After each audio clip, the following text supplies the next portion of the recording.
car Dieu est capable de faire tout ce qu'il dit, il le fera. Dîner, 2 points, Joseph. La réaction de ses frères. On a eu la réaction de ses frères un premier dimanche, passé, je crois. La réaction de ses frères le dimanche passé. La réaction de ses frères aujourd'hui. C'est-à-dire la réaction de ses frères après qu'il ait expliqué son songe, son rêve. La réaction de ses frères. Dis à ton voisin, il aura toujours une réaction. Après leur avoir parlé, il y aura toujours une réaction. Voilà. La réaction de ses frères. On va prendre le livre de Genèse, toujours le chapitre 37, à partir du verset 24. La Bible dit, il le prit et le jetait dans la citerne. Cette citerne était vide, il n'y avait point d'eau. Il s'assit ensuite pour manger. Ayant levé les yeux, il vit une caravane d'Ismaélites venant de Galade. Leurs chameaux étaient chargés d'aromates, de baume et de myrrhe qu'ils transportaient en Égypte. Alors Judas dit à ses frères, que gagnerons-nous? Viens, il faut lire ça moi. Lis ça moi. Pour manger. Il s'assit ensuite pour manger. Je veux que tu comprennes la réaction des hommes à partir d'aujourd'hui. Je veux que tu comprennes les hommes avec lesquels tu vis, les hommes que tu fréquentes à partir de maintenant. Gloire à Jésus. Un homme qui se délecte de ta souffrance. En d'autres termes, un homme qui se réjouit de ta souffrance est un homme dangereux. Et qui dit non, je plaisantais. On ne plaisante pas avec des choses parce que quand nous regardons les télé-réalités à la télévision, on nous dit à ne pas reproduire chez soi. Quelqu'un m'entend? C'est qu'il y a des choses avec lesquelles on n'a pas le droit de s'amuser, on n'a pas le droit de se réjouir, parce que cela il va de la vie, de la destinée de quelqu'un. Alors si quelqu'un dans ton entourage, dans ta vie, essaie une fois de faire des choses contre ta vie, contre ta destinée, et que cette personne te dit après non je m'amusais, je plaisantais, et qu'elle le reconnaît pour la deuxième fois, commence à faire attention à une telle personne. Écoutez-moi bien. Les gens ont faim avant que leur petit frère n'arrive vers eux. Mais ils ne mangent pas. C'est-à-dire qu'ils n'ont pas l'appétit. Pourquoi? Parce que se disant en eux-mêmes, il faut que nous réglons notre problème de Joseph, un soi-disant petit frère, avant que nous le mangeons. Oh, ils ont faim. Ils ont l'appétit. Hein? Mais vous ne savez pas que souvent, les gens veulent se libérer après avoir fait du mal aux gens. Les gens veulent se reposer après avoir fait du mal aux gens. Après avoir sémé les graines de la mort, de la maladie, de la souffrance.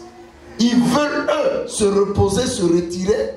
Et puis, ils parlent de souvent la paix, la calme. Non, reposons-nous. Mais comment tu peux te réjouir de la souffrance de quelqu'un? Attends. Donc toi, tu ne peux te réjouir, tu ne peux manger, tu ne peux t'en sortir dans ta vie que si tu fais du mal à quelqu'un. Quelle méchanceté! Il y a des gens qui sont méchants autour de toi. Il y a des gens qui sont méchants dans ta vie. Que Dieu te les révèle et que tu t'éloignes d'eux. Que Dieu te les montre, que tu t'éloignes d'eux. Vous imaginez un homme est mis dans un puits. Heureusement que dans ce puits, il n'y a pas d'eau. S'il y avait de l'eau dans ce puits, cet homme serait mort dans ce puits. Cet homme n'est pas un homme lambda, c'est-à-dire un citoyen quelconque. C'est un homme qui fait partie de notre sang. C'est un homme qui porte le même nom que nous. C'est un homme qui porte la même nationalité que nous. C'est un homme qui respire le même drapeau que nous. Mais cependant, nous respirons à lui faire du mal. Pourquoi? Parce que tout simplement, on ne recevra notre satisfaction qu'après lui avoir fait du mal. On ne te fera pas ce mal-là. On ne te fera pas ce mal-là. Il faut dire bien, mais on ne te fera pas ce mal-là.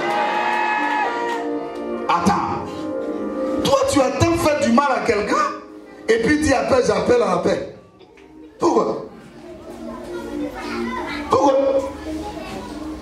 Tu attends terminer la vie de quelqu'un? Attends, est-ce que vous savez qu'un bâtiment détruit comme World Trade Center, on peut le reconstruire? Parce qu'il y a un bâtiment qui est plus long au monde aujourd'hui. Je crois que c'est à Dubaï. Mais un homme qui naît après 9 mois, souvent même il y a prématuré, on met en couveuse pendant des jours, qui grandit 1 an, 2 ans, 3 ans, on le met à la maternelle, un peu, il arrive au CM2, 6e, jusqu'à il commence à devenir un homme important qui peut s'occuper de certaines personnes. De façon délibérée, tu te lèves, tu lui fais du mal. Non, j'appelle à la paix. S'il y a des gens qui ont fait un tel programme dans ta vie, ce programme n'arrivera pas. Ce projet ne se réalisera pas. Il ne s'accomplira pas au nom de Jésus. Bon, attends, finalement on dit quel est le problème? Non, le problème c'était que bon, il nous énervait. Écoute, toi tu n'es pas obligé d'aimer qui que ce soit. Sa femme l'aime, ça suffit. Ses enfants l'aiment, ça suffit. Ceux qui l'aiment, ça suffit. Mais toi, tu l'aimes pas, on fait quoi avec ça? Gloire à Jésus. Je vous parle de Joseph, un jeune homme, un rêve, une destinée Joseph. Son père l'aime, sa mère l'aime, son père l'aime, son petit frère Benjamin l'aime. Nous, on ne l'aime pas. Donc attends, toi tous ceux que tu n'aimes pas doivent disparaître.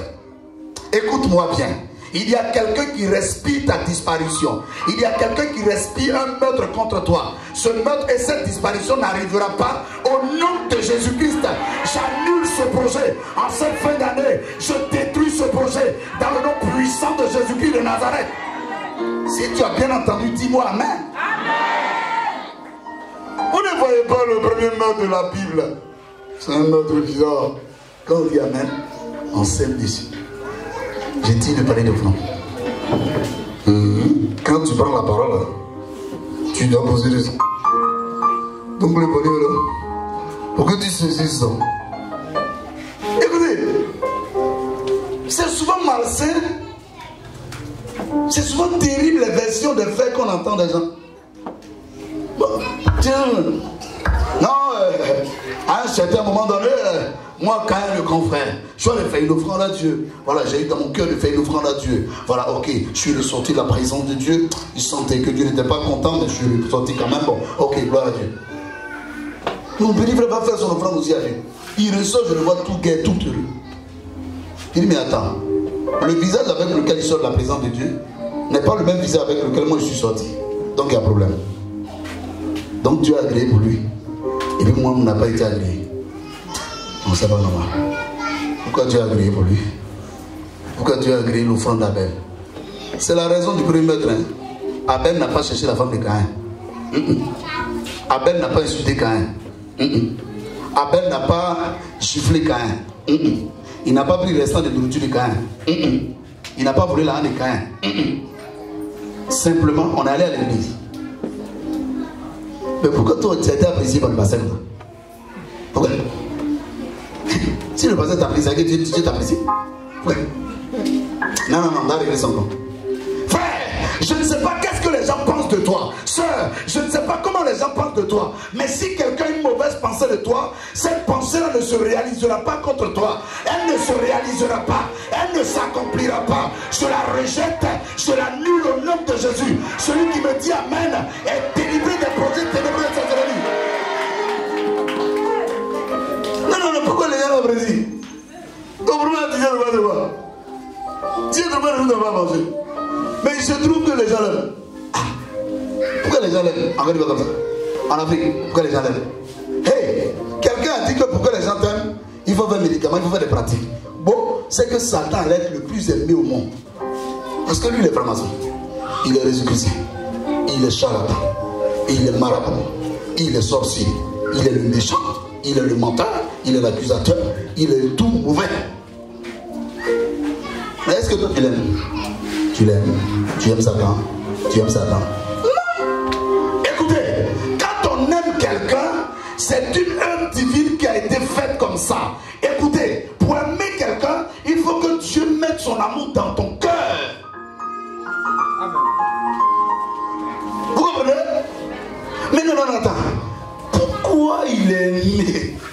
Voilà, c'est un problème quoi. Voilà. Il faut qu'on réfléchisse. Pourquoi il est tant aimé? Pourquoi? Il faut qu'on règle ce problème. En fait, tes ennemis ne pensent pas à faire ce que toi tu as fait pour être aimé. Ils ne pensent pas à faire le sacrifice que tu fais pour être aimé.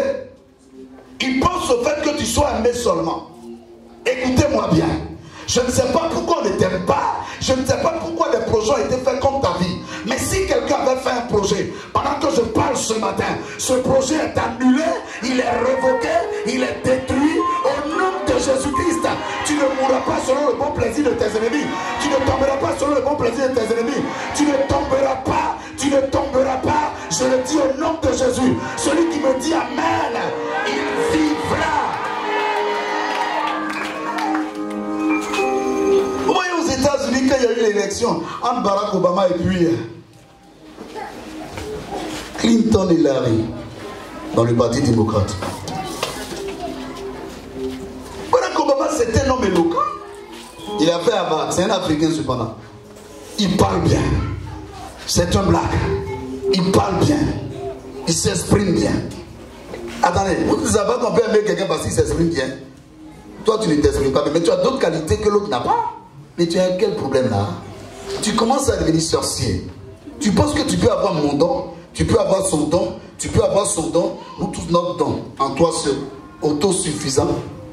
L'autosuffisant alimentaire, ça existe. Autosuffisant spirituel, autosuffisant don, ça n'existe point.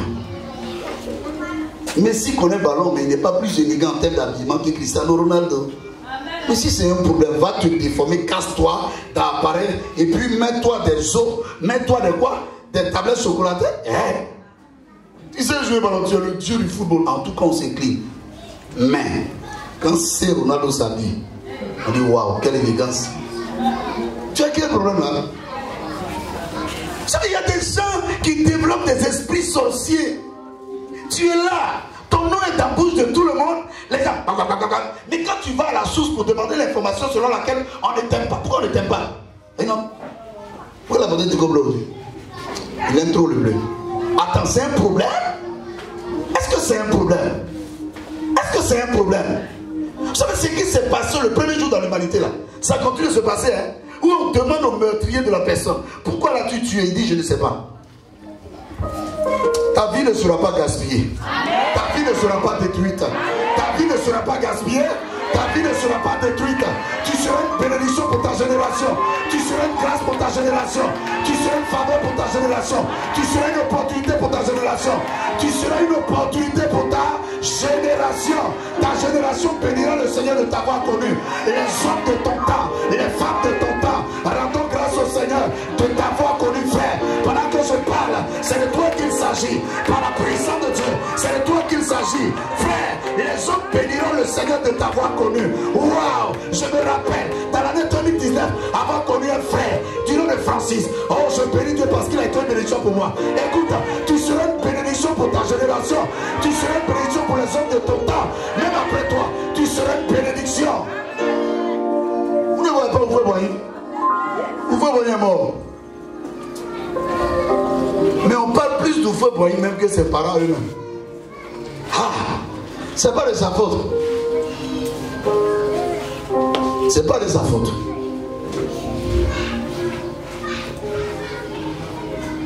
On parle du feu Boigny. Qu'a-t-il fait? Tu le sais.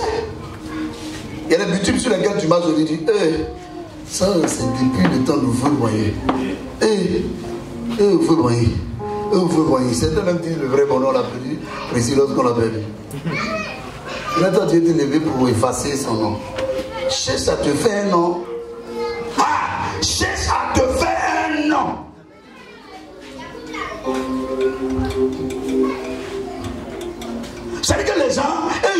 depuis longtemps, mais ils ne veulent pas manger. Ça dit du coup, leur estomac est fermé quoi. Parce qu'ils ne se sont pas encore vengés de toi. Pourquoi? Dis à tes ennemis de manger et de boire. Parce que toi tu ne mourras pas. Ils attendront longtemps sans te voir mourir. Ils attendront longtemps sans te voir mourir. Ils attendront longtemps sans te voir mourir. Ils attendront longtemps sans te voir mourir. Parce que tu ne mourras pas. Aïe, arrêtez au Canada. Je meurs pourquoi? Je meurs. Mourir. Il y a un objectif pour lequel Dieu t'a créé. Aussi vrai qu'il y avait un objectif pour lequel Dieu avait créé Joseph.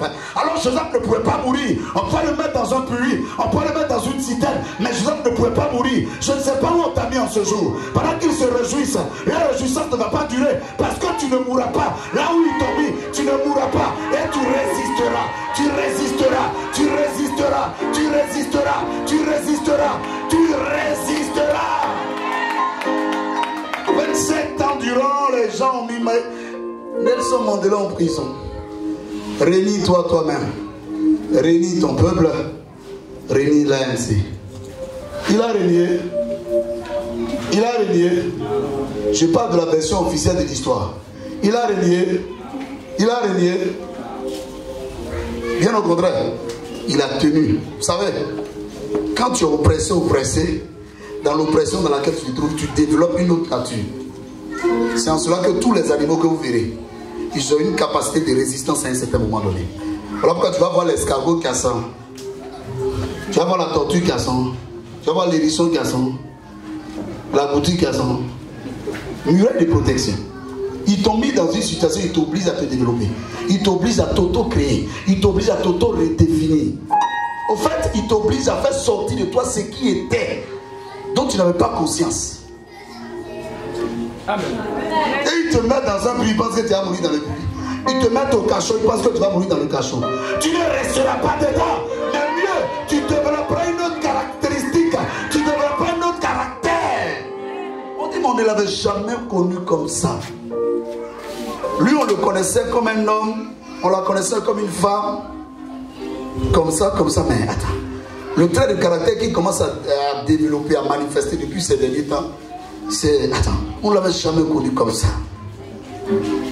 On te met dans un puits. Au fait, ce que je vous dis, c'est que l'objectif initial, c'était la mise dans un puits. Et puis on l'oublie. Donc quand on finit de manger, on mange bien. Parce que, en fait, tant que son problème n'est pas réglé, on ne mange pas. On ne mange pas. Toi, tu ne veux pas que quelqu'un maigrit autour de toi. Tu connais l'histoire, l'historique de son maigrissement, de sa perte de forme, perte de joie. C'est parce qu'il t'a mis dans un système où tu n'es pas écrasé. On t'a mis dans un système où on devait t'enlever ta joie, on devait t'enlever ta paix et ta quiétude. Mais bizarrement, t'ayant mis dans ce système, ils se rendent compte qu'ils te font du bien. Ils te font du bien. On t'a mis là-bas pour te faire oublier. Mais bizarrement, plus on te met là-bas, plus on entend parler de toi. Parler de toi. Parler de toi. Voilà pourquoi ce que l'ennemi te fait là, il ne faut pas lui faire ça. Hein, si tu lui fais ça, tu vas lui donner un nom.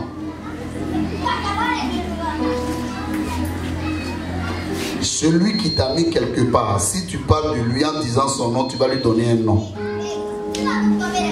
Le silence là, c'est un langage. Le calme. C'est pas gros cœur aussi pour dire je m'enflammerai au moment opportun. Le calme. Le silence.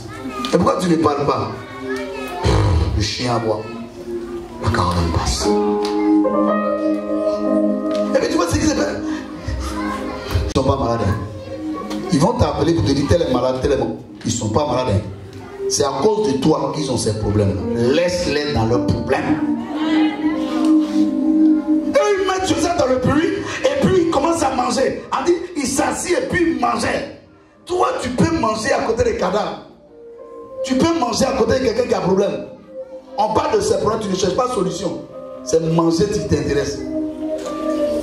Alors que c'est toi-même qui l'a mis dans ses problèmes. Tu es sorcier. Sorcier. Sorcier. celui à qui tu as créé des problèmes et puis tu manges, tu digères, tu bois de l'eau. En fait, il y a des gens qui veulent te mettre dans cette situation-là. Il y a des personnes en qui tu as mis ta confiance qui veulent te mettre dans cette situation. Mais ils ne te gagneront pas. Ils ne te gagneront pas. Eux, ils pensent qu'ils vont venir se réjouir à tes funérailles. Vraiment, c'est quelqu'un qu'on a aimé. Voilà pourquoi je vous dis, hein, ceux qui sont très zélés dans les cérémonies, souvent zélés, faites très attention à eux. Non, c'est la dernière personne qu'il a vue avant de mourir. Qui t'a dit que ce n'est pas la dernière personne qu'il a tuée? Qu'est-ce qu'il t'a dit? Tu n'as jamais regardé les films où on voit le gars, il peut vivre, hein? Ferme sa bouche. Et puis quand tout est parfait maintenant, les médecins, on dit, qu'est-ce qui s'est passé? Mais quand tu entends que tu lèves les dents, bonne santé, ah, je comprends pas. Il dit, lui là, et puis il dit, je vais parler. La dernière parole qu'il m'a dite, laisse-moi ces bêtises là. Dernière parole de qui? Quelle dernière parole?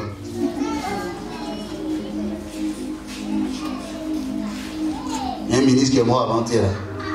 On dit non, la dernière parole qu'il a dit, c'est de ne pas venir en Côte d'Ivoire. Donc les gens ils vont le garder en Suisse. Après, on dit non. Ouais, vous êtes cadavre.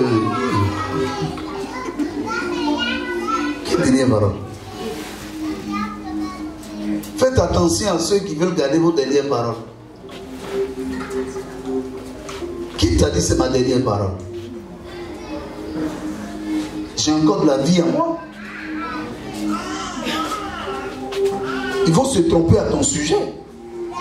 Ils se tromperont fortement à ton sujet. Et vous voyez dans la méchanceté de l'homme, quand ils mangent, ils boivent, ils sont heureux.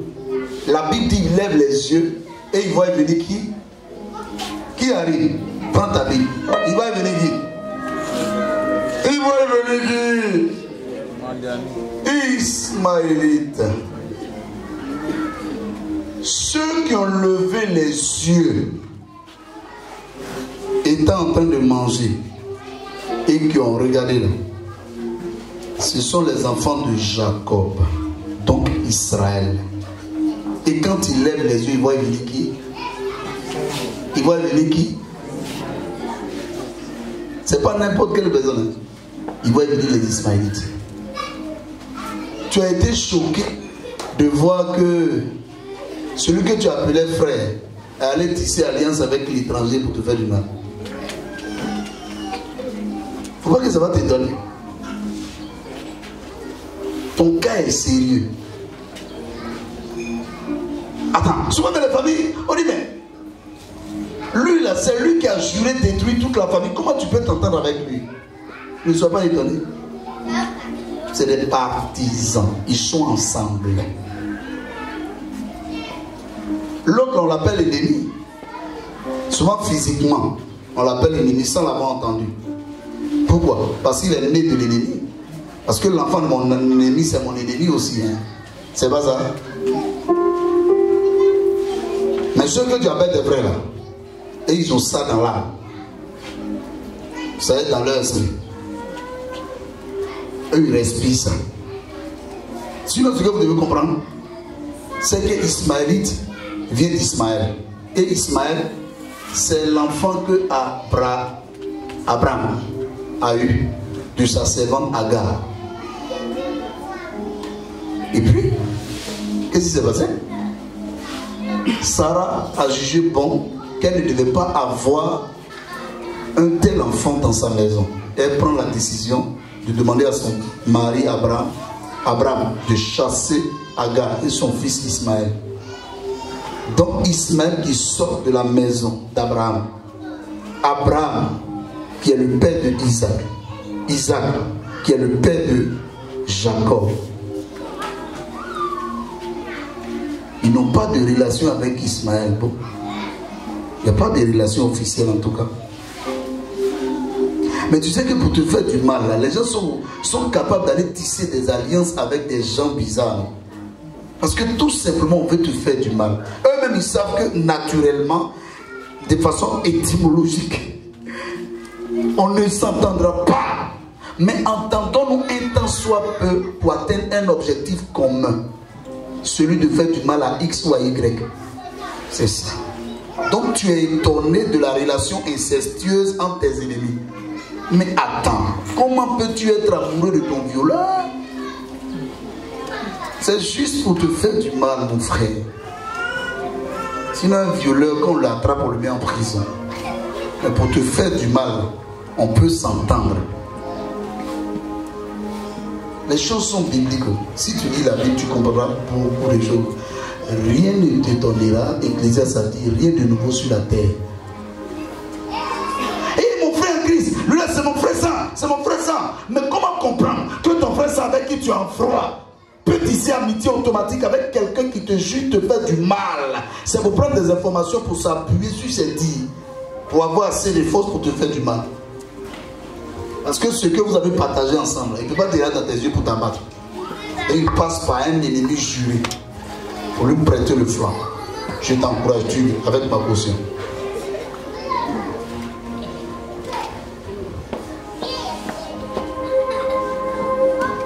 Vous savez, il y a un dernier gars qui se lève après là et qui dit voilà les Ismaélites qui sont là, ils s'appellent Judas. Il dit vraiment, ne portons pas la main sur nos frères, c'est notre frère de sang, c'est notre frère de chair. Bon, c'est à ceux-là qu'il faut faire attention souvent dans les réunions. C'est des comploteurs malhonnêtes. Eux jouent au double jeu. C'est nos frères de sang. Mais quand c'est nos frères de sang, fais comme Ruben. Un projet est en toi la pensée de le délivrer. Vous savez qui est Judas? Judas, c'est la louange. Judas, c'est la tribu de David. Judas, c'est ceux qui doivent louer le Seigneur.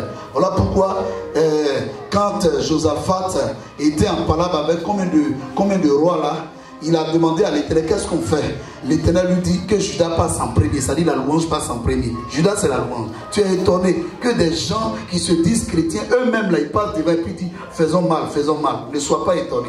C'est comme ça se fait. Parce qu'ils veulent atteindre un objectif commun, c'est toi.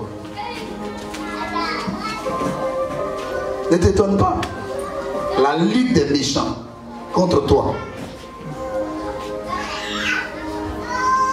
Tu es étonné. Mais dans la famille, le soutien que je devais avoir, c'est le frère là, c'est la soeur là. Parce qu'elle est chrétienne. Qui t'a dit elle est chrétienne? Qui t'a dit les chrétiens? Des malhonnêtes du Seigneur. Voleurs. Mais ils vont te montrer leur vrai visage là par le comportement qu'ils vont avoir vis-à-vis de toi. Il dit ne portons pas la main sur lui. Parce que nous on ne doit pas le tuer. Si on le tue, c'est un autre niveau de malédiction. Laissons l'ennemi le tuer. Parce que quand on le vend comme esclave, l'ennemi peut arriver devant. Tu es devenu embêtant. Hein? On va se débarrasser de toi. Et puis on se débarrasse de lui. Lisez encore. On dit les Ismaélites qu'ils ont vu venir. Là. Ils avaient la myrrhe.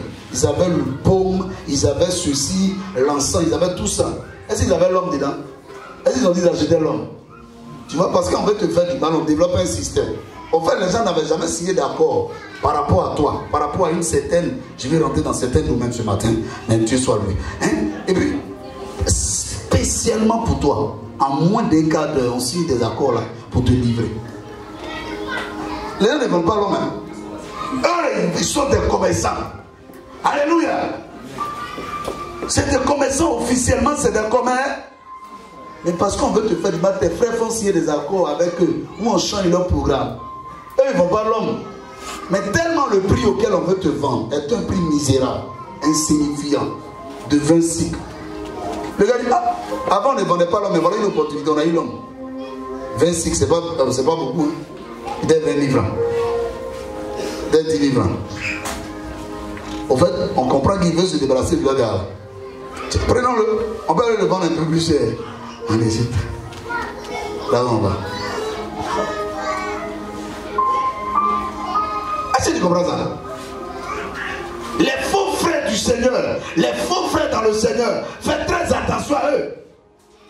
C'est eux qui vont donner tes secrets là. C'est eux qui vont vouloir te cerner, t'encercler et puis te faire mal.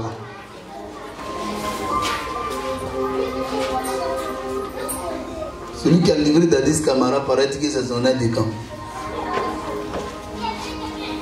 Lui, il le connaît. Il est avec lui. Oui. Quand ils ont tué Kadhafi, tu as entendu parler de son des gars. Moi, donc si toi, ton aide du temps, tu n'as pas tué, c'est que Dieu est avec toi.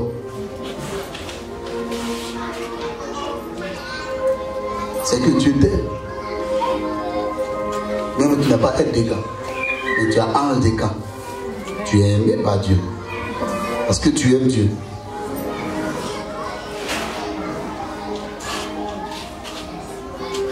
La Bible dit il le vendit aux Ismaélites et les Ismaélites, attends, ils viennent de faire une bonne affaire là. Écoutez, on n'a pas de relation avec les Juifs, on n'a pas de relation avec les Israéliens. Mais voilà que par hasard, ça c'est un coup du sort. On vient d'avoir un homme juif, lui là. Or ils sont, on parle d'eux comme étant des hommes très intelligents, très avisés. Donc on vient d'avoir quelque chose d'extraordinaire avec nous. Vous savez, il y a des peuples qu'on ne vend pas. Il y a des peuples qu'on ne vend pas. Tu as vu un russe en Côte d'Ivoire? Un russe de la Russie, tu l'as vu? Mais tu vois les Français traîner, non?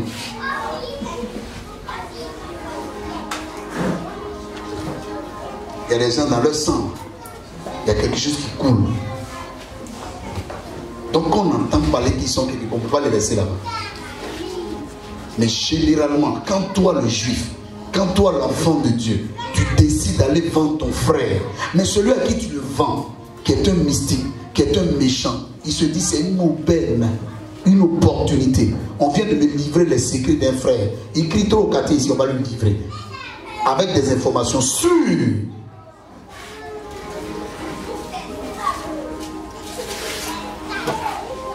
Ce qui est arrivé à Joseph t'arrivera au nom de Jésus-Christ. Ce qui est arrivé à Joseph t'arrivera au nom de Jésus-Christ. Écoutez-moi bien, ils vous ont pensé le vendre à des gens qui allaient le tuer dans le désert. Mais ils ne l'ont pas tué. Eux aussi, ils voulaient faire une bonne affaire. Ils l'ont téléguidé quelque part en Égypte. Et quand nous allons continuer prochainement, parce que je dis on va aller vite, parce qu'on doit tomber sur l'autre pan de l'histoire, quand on va arriver là-bas, on comprendra.